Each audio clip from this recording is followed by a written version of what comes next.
Namasté les amis, comment estás? Comment ça va? Aujourd'hui, on va parler d'écrire quand on n'a pas d'idée. Vous savez, on s'est tous déjà retrouvés dans cette situation, devant notre cahier ou notre ordinateur, avec la ferme intention de remplir des pages entières.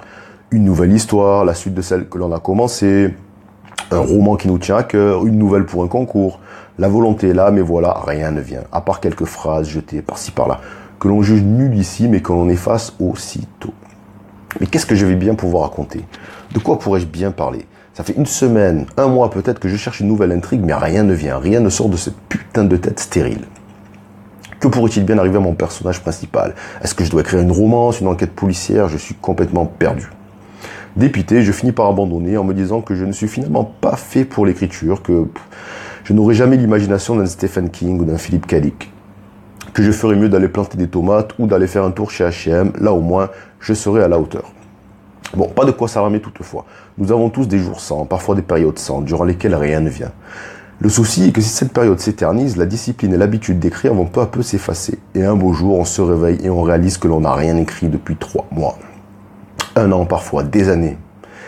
S'y remettre va alors s'avérer très très compliqué. Car écrire est comme un sport, les deux fonctionnent sur le même principe. Quand on décide de se mettre ou se remettre à courir, par exemple, on réalise à quel point il est difficile de faire le premier pas, d'enfiler son short et de sortir. Pourquoi est-ce si dur? Tout simplement parce qu'on a perdu l'habitude ou que l'on ne l'a jamais eu et que la séance de reprise nous apparaît comme une montagne infranchissable. Par contre, regardez, si l'on court tous les soirs, ou au moins aller 2-3 fois par semaine, et ce depuis des années, revêtir sa tenue de sport et aller au parc ne constituera pas un effort surhumain. Non, non, cela sera facile, aisé. Pourquoi? Parce que c'est normal, parce que cela sera devenu une habitude. Mais arrêtez de nouveau de faire du sport pendant 2 ou 3 mois et vous allez voir à quel point la reprise sera difficile. On a tous fait l'expérience de ça.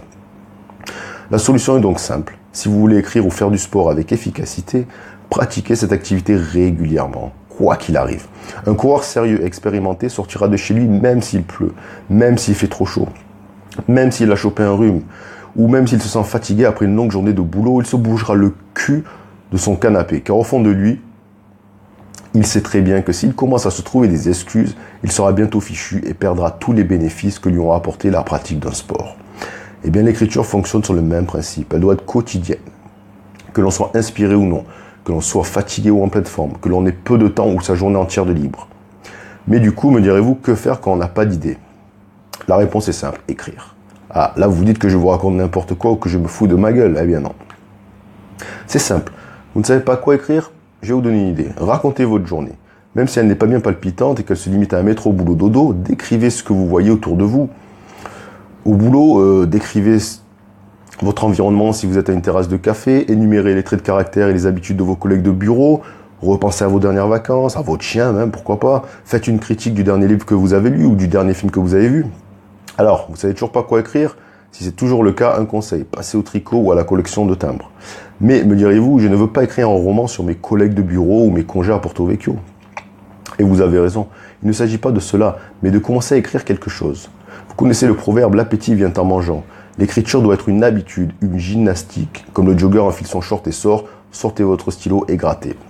Prenons un exemple, vous avez peut-être lu le livre La fille du train de, je ne sais plus son nom, Paula Hawkins, un best-seller. Si vous ne l'avez pas lu, le scénario est simple. Il commence, c'est une fille dans un train, comme le titre l'indique.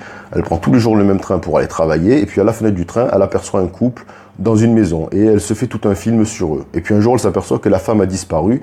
Et de là, elle va vouloir enquêter, savoir ce qui s'est passé. Donc l'idée, c'est simple, c'est qu'on peut partir d'une situation banale, donc raconter votre journée ou dans le métro ou dans un bar, et puis à un moment donné, hop, vous créez une fracture qui viendra naturellement et vous aurez votre scénario. Ça va venir tout seul. Et d'ailleurs, si cela ne vous branche pas, vous pouvez toujours écrire votre journal de bord ou votre carnet intime, bon, ce qui est un peu la même chose. Il est impossible que vous n'ayez rien à dire. Je ne parle pas de raconter votre journée, là. Cette fois-ci, vous posez sur papier vos sentiments, vos attentes, vos projets. Ça, c'est très bien de noter ses projets, ses objectifs, vos déceptions, vos peurs, vos joies, etc., etc. L'idée, c'est d'écrire tous les jours, même quelques lignes, même des banalités. Dans le meilleur des cas, un scénario finira par germer. Et dans le pire des cas, vous aurez progressé dans votre style et surtout, vous aurez acquis l'essentiel, la discipline. Car sans discipline, et ce quel que soit le domaine, on n'arrive à rien. Alors fini les lamentations, allez chercher un cahier, ouvrez une page Word et écrivez. Écrivez n'importe quoi, mais écrivez. Voilà, c'est terminé pour aujourd'hui. Si vous voulez m'envoyer une ou deux pages de votre premier chapitre pour avoir un avis extérieur, car je sais que c'est parfois difficile à obtenir, n'hésitez pas, envoyez-moi un mail, patrick.valmer@gmail.com. Si ce podcast vous a plu, n'oubliez pas de vous abonner et de mettre un j'aime. Merci, ciao ciao, à bientôt.